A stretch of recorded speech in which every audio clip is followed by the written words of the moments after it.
I never thought the happiest day of my son's life would become the most painful day of mine. When I picked up the phone that afternoon, I was filled with excitement, not fear.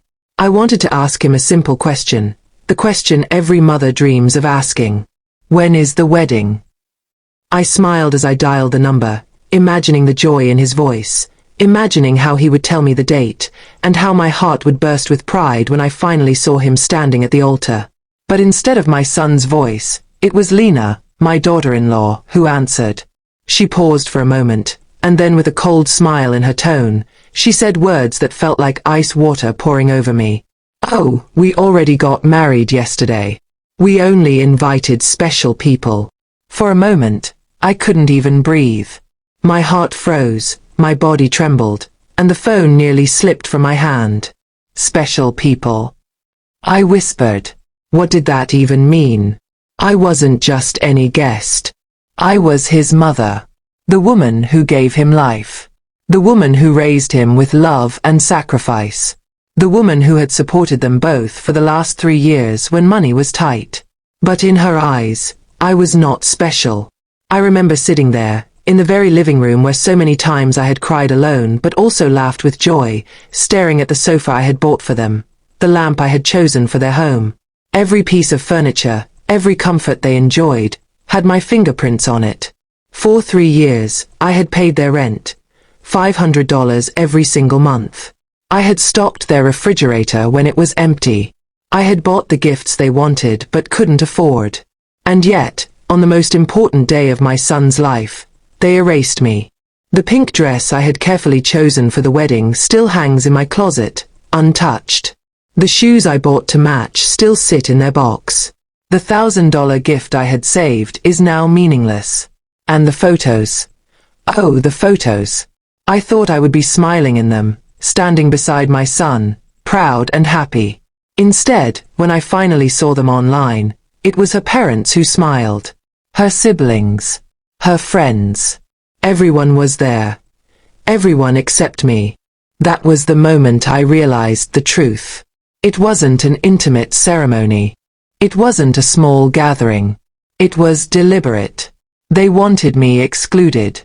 And my son, the boy I raised, the boy I carried in my arms when he was sick, the boy I had protected from every hardship, allowed it to happen. The pain cut deeper than I can describe. But life, I suppose, has its way of revealing people's true colors. Because exactly 1 week later, Lena called me again. But this time, her voice wasn't filled with arrogance. It was trembling, nervous, desperate. "Renata," she said, "the rent is overdue. The landlord says if we don't pay this week, we'll be kicked out. You forgot to transfer the money." I remember sitting in silence for a moment, letting her words sink in. And then, with a calm I didn't even know I had, I replied, "Lena, didn't I tell you? I only help special people." The silence on the other end of the line was priceless. For once, it wasn't me who felt powerless. It wasn't me who was left trembling. It was her.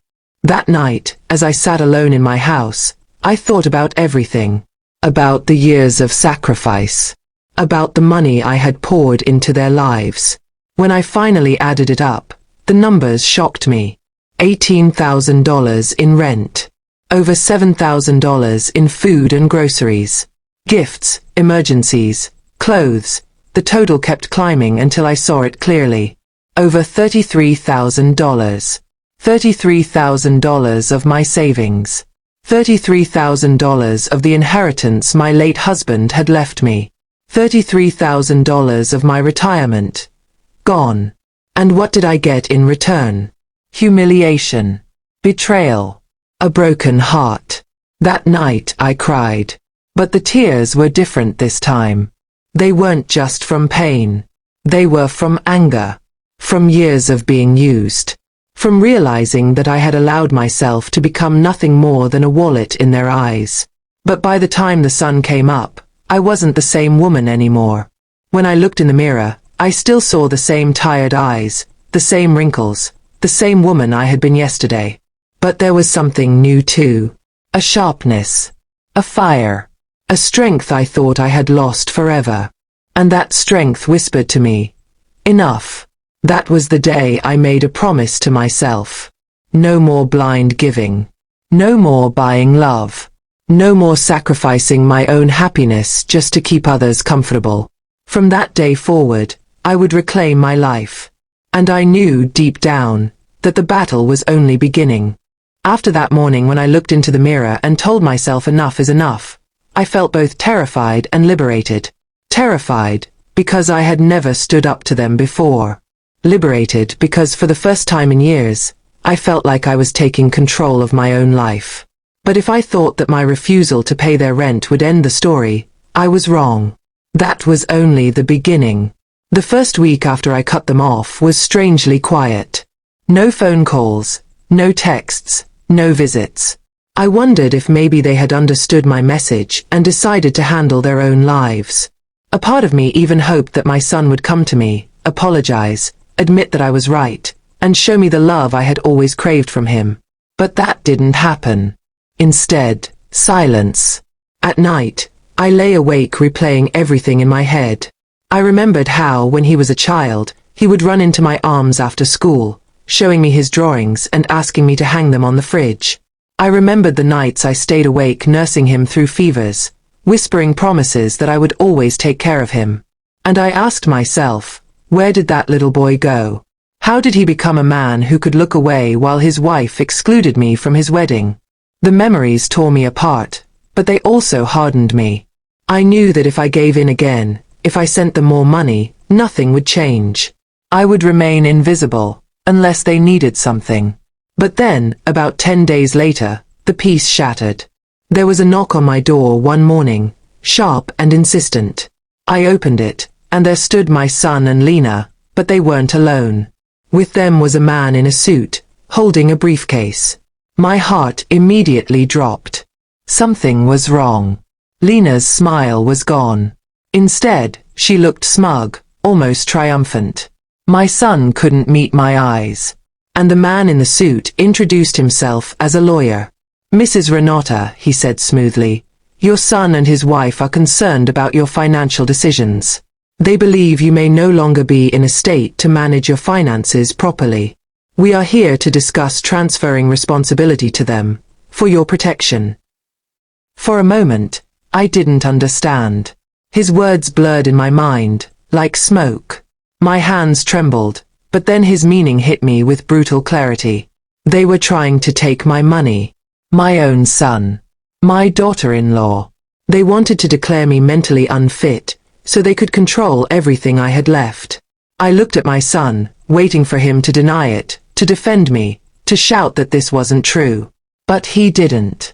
He stayed silent, his eyes fixed on the floor like a guilty child. The pain that washed over me in that moment was worse than the wedding, worse than being excluded, worse than any insult Lena had ever thrown my way. Because this wasn't just betrayal by marriage. This was betrayal by blood. I felt like the ground beneath my feet had cracked open. My own son, the boy I had raised with my bare hands, was now standing there ready to strip me of my independence, my dignity, my future. But something inside me snapped that day. Instead of breaking down, instead of begging, I stood taller. You think I'm unfit? I said, my voice shaking but strong. You think I can't manage my money? Then explain to me how I managed to pay your rent for 3 years. How I bought your furniture. How I put food in your fridge. How I gave you over $33,000. Does that sound like a woman who can't handle her finances? The lawyer shifted uncomfortably. Lena's smugness faltered. But my son still stayed silent, and that silence was louder than any words.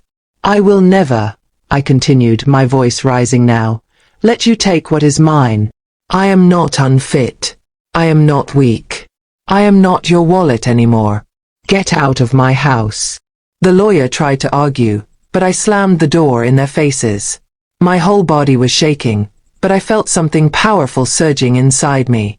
For the first time, I had truly stood up to them. Later that night, I broke down in tears. Not because I was weak, but because it hurt so deeply to accept the truth. My son didn't love me the way I had loved him. Maybe he never had. Maybe all along, I had been pouring my soul into someone who only saw me as a means to an end. But even through the tears, I knew I had done the right thing. The days that followed weren't easy. Lena left angry voicemails, accusing me of being selfish, cruel, heartless. She said I was destroying their lives. But every time I heard her voice, I remembered the wedding. I remembered the words, special people. And I reminded myself, I owed them nothing. One evening, I sat at my dining table with a pen and notebook. For the first time in years, I wrote down my own plans. Not theirs, not my son's, not Lena's. Mine. I made a budget. I listed the things I wanted to do with the money I had left. Simple things. Fixing up my garden. Taking a trip to the coast. Maybe even joining a painting class I had always dreamed of. As I wrote, I felt lighter. For so long, my life had revolved around them, their needs, their crises. Now, I was beginning to imagine a life that revolved around me. But even as I dared to hope, I knew they weren't done with me yet. People who thrive on using others don't give up easily. And sure enough, another storm was coming. I thought slamming the door in their faces would end things. I thought that maybe, after realizing I wasn't going to bend anymore, they would finally leave me alone. But people who survive by draining others never walk away easily. A week passed in uneasy silence, and then the letters began. Official-looking envelopes slid through my mailbox. The first one claimed they were filing a petition to have me evaluated for mental incompetence. The second warned that my finances were at risk if I did not assign a guardian. I sat there staring at the words, my hands shaking. For a moment, fear nearly swallowed me whole. I imagined being dragged into court, humiliated, stripped of my freedom by the very people who should have been protecting me. The thought of my son sitting on the other side of a courtroom, nodding as a lawyer called me unfit, was unbearable. But then I reminded myself, these were threats. Empty threats meant to scare me into handing everything over. And I had lived in fear long enough.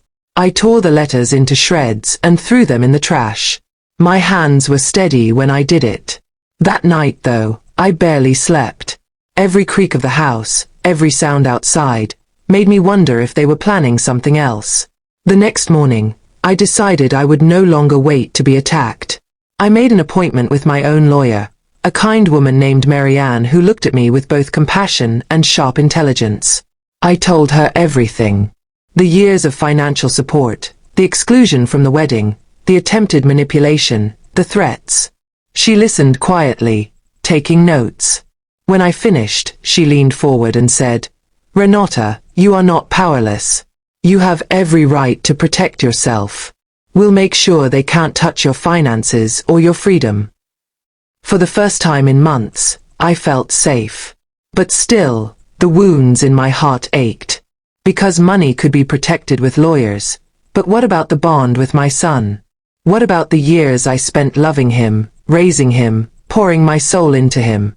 That was something no lawyer could fix. One evening, as I sat by the window watching the sunset, my phone buzzed. It was a message from him. Just one sentence. Why are you doing this to us, Mom? I stared at the words for a long time. Us. Not him. Not me. Us. Always him and Lena, as if they were one body, one mind. As if the woman he had married was more important than the mother who had given him life. I typed a reply, deleted it, typed again, deleted again. Finally, I wrote, because I need to start living for myself. I pressed send. My hand shook, but I felt a strange peace afterward. The days that followed were quiet again, but inside, I began to change. I woke up earlier. I cleaned my house, room by room, removing not just dust but memories that weighed me down. I donated clothes I no longer wore, furniture that reminded me of arguments, gifts I had bought but never given. Each bag I carried out felt like a weight lifted from my shoulders. And then, slowly, I began to rediscover myself. I signed up for a painting class at the community center. The first day, I almost turned back at the door, afraid I was too old, too out of place. But the teacher, a gentle man with paint-stained hands, welcomed me with a smile. "You're never too old to create," he said. I picked up the brush, and for the first time in years, I felt joy that came from within, not from giving to others. I started walking in the park every morning. The air felt fresher, the birds louder, the sky brighter. I greeted strangers, smiled at children, watched couples walk hand in hand. At first, it hurt to see families together, because mine was broken. But soon, I began to see it differently. Love still existed in the world, even if it wasn't in my house. And maybe, just maybe, I could learn to love myself again. But of course, Lena wasn't done. One afternoon, she showed up at my door without my son. She looked different. No smugness, no arrogance. Instead, her face was tight with frustration. "Renata," she said, "we need money. You can't just abandon us. After everything you've done for us, don't you care what happens to your son?" I looked her in the eyes and answered calmly, "I care. I always have. But love doesn't mean being used. I've given enough. It's time you both learn to stand on your own." Her lips pressed into a thin line. "You'll regret this," she snapped before storming off. I closed the door gently, and as I leaned against it, I realized something important. For years, I had been afraid of losing them, afraid of being alone. But in that moment, I understood. I was already alone. I had been alone for a long time. And maybe that wasn't the end of the world. Maybe it was the beginning of my freedom. That night, I wrote in my journal, "Today I chose myself. And I will keep choosing myself, no matter what." Little did I know, the biggest test of that promise was still to come. I thought Lena's last words, "You'll regret this," were just empty anger. But regret was a feeling I was slowly learning to let go of. Still, deep inside, I knew she wasn't finished with me. And I was right. 2 weeks later, I was returning home from my painting class when I noticed something odd. My mailbox was stuffed with papers, more than usual. At first, I assumed it was just junk mail, but when I pulled the envelopes out, I froze. My hands trembled as I read the bold letters. Notice of legal hearing.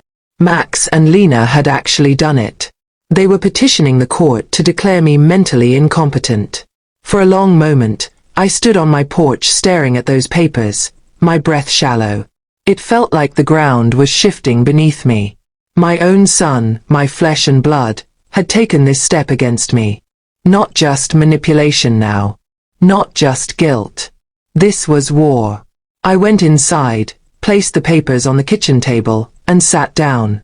For a while, I couldn't move. I stared at my reflection in the window, asking myself how I had come to this point. When did the boy I raised with bedtime stories and homemade soup become the man who wanted to strip me of my freedom? Tears rolled down my cheeks, hot and bitter. But then, as the minutes passed, a different fire rose in me. I had survived too much in life to bow to this. Losing my husband, working 2 jobs, raising a son alone. I hadn't come this far to let anyone take away my dignity. The next morning, I walked into Marianne's office, my lawyer, and handed her the papers. She flipped through them quickly, her eyebrows arching higher with each page. "They're serious," she said. "But they don't have a strong case. Your finances are in order. Your medical records are clear. We'll fight this." Her confidence steadied me. Together, we began preparing. I collected bank statements, receipts, old letters, anything that showed my independence and stability. Marianne arranged for a doctor's evaluation to confirm I was mentally sound. Every step felt like arming myself for battle. But even with all that preparation, the nights were the hardest. Lying in bed, I thought about Max as a child. His laugh when I pushed him on the swing. The way he used to run into my arms after school. I thought about how proud I was when he graduated, how I worked extra shifts just to buy him a decent suit. And then, I thought about the man who now saw me as an obstacle to his comfort. The day of the hearing came. My stomach churned as I walked into the courthouse, the sound of my heels echoing on the cold floor. Max and Lena were already there, sitting side by side like a united front. When Max looked at me, there was no warmth in his eyes, only calculation. The judge entered, and the proceedings began. Lena spoke first. Her voice was sweet, dripping with false concern. She described me as confused, forgetful, unable to handle stress. She painted a picture of a lonely old woman crumbling under the weight of life. Max nodded solemnly at every word, as if agreeing with a truth too painful to speak himself. When it was my turn, I stood slowly, my knees trembling but my back straight. My voice shook at first, but then grew steadier as I spoke. I told the judge about my life, about managing a household alone, about my careful financial records, about the choices I had made, choices that were mine and mine alone. And then I looked directly at my son and said, "The only confusion I have ever felt is why my own child believes money is worth more than love." The courtroom was silent. Marianne presented my medical evaluation, which confirmed I was fully competent. She showed my financial documents, neatly organized, every expense accounted for. She reminded the court that generosity is not confusion, and that cutting off financial support to grown adults is not incompetence, it is common sense. After hours that felt like days, the judge finally leaned forward and delivered the ruling. There is no evidence that Mrs. Richter is unable to manage her affairs. Petition denied. The gavel struck. And in that sound, I heard the shattering of chains I had carried for years. Max's face fell. Lena's lips tightened into a thin, bitter line. They had lost. But I didn't feel victory in that moment. What I felt was grief. Grief for the family I had lost. Grief for the son I once knew. I walked out of the courthouse with my head held high, but my heart heavy. Outside, Marianne squeezed my shoulder. "You were brave," she said. Brave. I had never thought of myself that way. But maybe she was right. That night, I lit a candle in my husband's old lantern and placed it by the window. It was something I used to do when I missed him, a silent conversation with the man who had once been my partner in everything. "I did it, love," I whispered into the quiet. "I stood up for myself. You'd be proud." And for the first time in a long time, I felt a peace that reached deep inside me. But even peace comes with shadows. Because I knew Max and Lena weren't done. They had lost in court, but people like them never give up so easily. And I had to be ready for whatever came next. After the court hearing, I thought maybe Max and Lena would finally back down. Maybe they would realize I wasn't someone they could control. Maybe, just maybe, they would disappear quietly from my life. But I should have known better. For a few weeks, the silence was almost eerie. No phone calls, no messages, no sudden visits. I allowed myself to breathe, to return to the small joys of my daily life. My painting class felt brighter, my garden greener. I even began laughing again with my friends during our tea gatherings. But silence, I've learned, can be the calm before the storm. It began with small things. My internet stopped working one morning, and when I called the company, they told me the service had been cancelled at my request. Except I had never called. A few days later, I received notices that my utilities were past due, even though I had receipts showing I had paid them weeks earlier. At first, I thought these were mistakes. But then I remembered Lena's words in the courtroom, the cold glare in her eyes when the judge denied their petition. No, these weren't coincidences. They were trying to shake me, to make my life so unbearable that I'd give in, call them back, and beg for help. But I didn't. I documented everything. Every cancelled service, every strange bill, every unexplained charge that appeared on my accounts. And I sent copies to Marianne, my lawyer. Still, each night when I locked my door, I felt the weight of fear pressing against me. Not fear of losing my home or my money, but fear of losing myself. Then one evening, I heard it. A car pulling into my driveway. My heart pounded as I peeked through the curtains. It was Max. He didn't knock right away. He just stood there on the porch, his hands shoved into his pockets, staring at the door as if trying to summon the courage to open it. Finally, he rang the bell. I opened the door, but only halfway. "Mom," he said, his voice low, almost shaky. "Can we talk?" For a moment, I saw my little boy again. The child who used to tug on my sleeve when he was scared of the dark. But then I remembered the courtroom, the lies, the betrayal. "What is it, Max?" I asked. He sighed, rubbing the back of his neck. "Look, I know things got bad. But Lena and I are under a lot of stress. Money is tight, and—" "Stop," I cut him off. My voice was firm, colder than I ever thought I could sound with my own son. "This isn't about stress. This is about choices. You made the choice to lie about me in court. You made the choice to try to take my freedom. That's not stress, Max. That's betrayal." His jaw tightened, anger flashing in his eyes. "You don't understand what it's like. Lena and I understand more than you think," I interrupted again. "I understand that I gave you everything I could. Years of sacrifice. And instead of gratitude, you tried to destroy me." For a long moment, we just stood there, mother and son, a gulf of pain between us. Finally, Max muttered, "You'll regret this, Mom." Then he turned, walked down the steps, and disappeared into the night. I closed the door, leaning against it as tears streamed down my face. My heart felt like it had been ripped open all over again. But his words stuck with me. "You'll regret this." The next morning, I discovered what he meant. My bank called, warning me of multiple attempts to access my account from an unfamiliar location. Someone had tried to drain my savings. Thankfully, the bank flagged it before any money was taken. I knew exactly who was behind it. That was my breaking point. No more silence. No more hoping things would resolve themselves. I called Marianne, and together we filed for a restraining order. It was painful, humiliating even, to admit I needed legal protection against my own son, but it was necessary. When the order was granted, I felt both relief and sorrow. Relief because I finally had a shield. Sorrow because it meant putting yet another wall between me and the boy I once loved more than anything.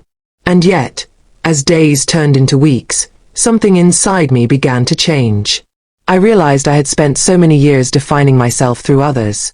Through my husband, through Max, through being the provider, the caretaker, the peacemaker. But now, for the first time, I was standing on my own, not because I wanted to, but because I had to. And in that space, in that fragile silence, I found strength I didn't know I had. I began painting more, not just in class, but at home too. My canvases filled with color, with stories, with emotions I could no longer say aloud. I joined a local book club, started volunteering at a community center. Slowly, I began to build a life that was mine. Completely mine. Of course, the ache never left. Every time I saw a mother hugging her son, every time I overheard laughter between a parent and child, I felt the sting of what I had lost. But I also felt something else. Freedom. Because sometimes, letting go isn't about giving up. It's about saving yourself. And that, I realized, was the beginning of a new chapter. People often ask me how it feels to lose a son who is still alive. It's a strange grief, one that doesn't fit into words. It's not the finality of death, where closure eventually comes with time. No, it's a living wound, one that opens every time I remember his smile, his laughter, the boy he once was before Lena entered his life. And yet, in the silence he left behind, I began to rebuild. The restraining order created distance, yes, but it also gave me breathing space. For the first time in years, I wasn't constantly looking over my shoulder, waiting for the next demand, the next guilt trip, the next manipulation. I was alone, but I was safe. It's funny how much you can discover about yourself in silence. I found myself cooking meals just for me, choosing exactly what I wanted without worrying about anyone else's taste. I found myself staying up late with books that carried me into other worlds. I even found myself laughing at silly movies on TV, realizing I didn't need an audience to validate my joy. But healing isn't a straight line. One evening, while watering my garden, I saw a young man across the street playing with his little boy. The child laughed, running into his father's arms, and the man lifted him high into the air, spinning him around. The sound of their laughter carried through the air, hitting me like a wave. I had to set down the watering can, pressing my hand against my chest as tears blurred my vision. That could have been me and Max once. That should have been me watching my son grow into a man capable of love, of care, of kindness. Instead, greed and manipulation had twisted him into someone I could barely recognize. I cried that night, cried until my chest ached and my pillow was soaked. But when the sun rose the next morning, I made a promise to myself.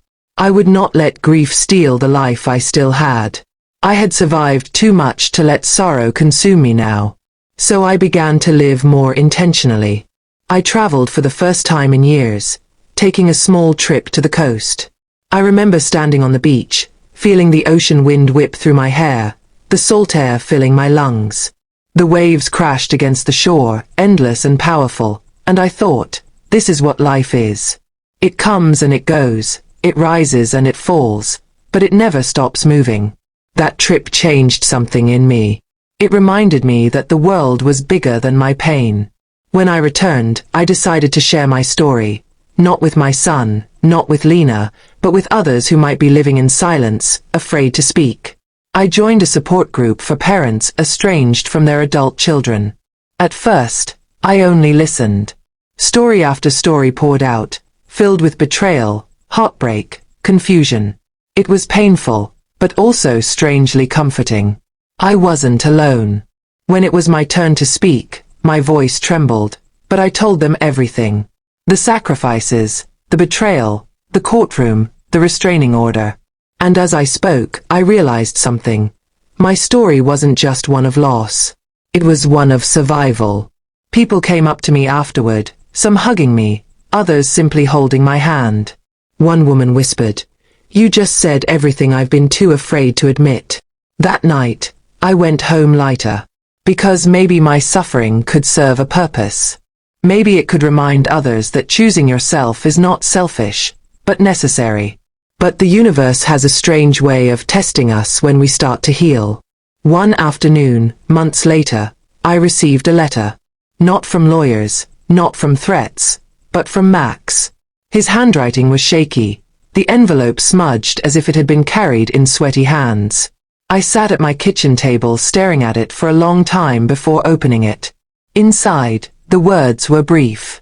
"Mom, I don't know how to fix this. I don't know if you'll ever forgive me. But I miss you. I think about you every day." My heart twisted. Part of me wanted to jump into my car, drive to his house, and hold him like I used to. But another part of me, the wiser, older, scarred part of me, knew better. Because missing someone isn't the same as changing. And love, as much as it hurts, cannot survive on memory alone. I didn't respond right away. I sat with the letter for days, reading it over and over. Finally, I wrote back, "Max, I will always love you. But love does not mean going back to the way things were. If you truly want to fix this, it has to start with honesty, respect, and accountability.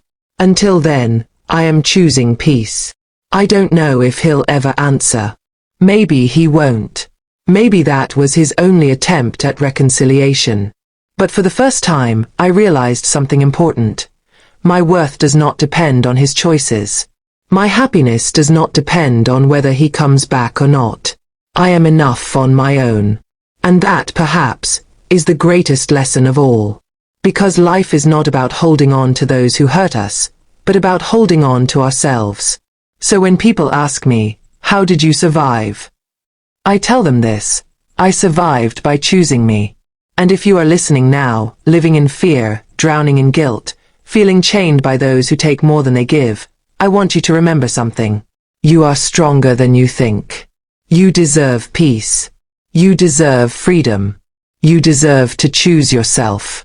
It has been years since that day when Lena looked me in the eye and told me they had married without me, calling their guests special people, while leaving me outside the circle. Those words once cut me like glass, and for a long time, I carried the wound like an open scar. But now, looking back, I see it differently.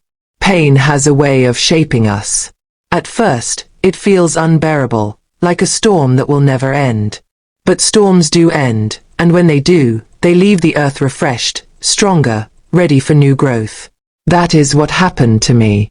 I still don't know what became of Max and Lena's marriage. Sometimes I hear whispers from neighbors or through mutual acquaintances, but I don't go searching. For a long time, I thought closure would come only if Max came back to me, remorseful, begging for forgiveness. I imagined us sitting at the kitchen table, crying together, piecing back the fragments of what we had lost. But life doesn't always give us the closure we crave. Instead, it teaches us to create our own. My closure came slowly, in unexpected ways. It came in the laughter of friends who became my chosen family.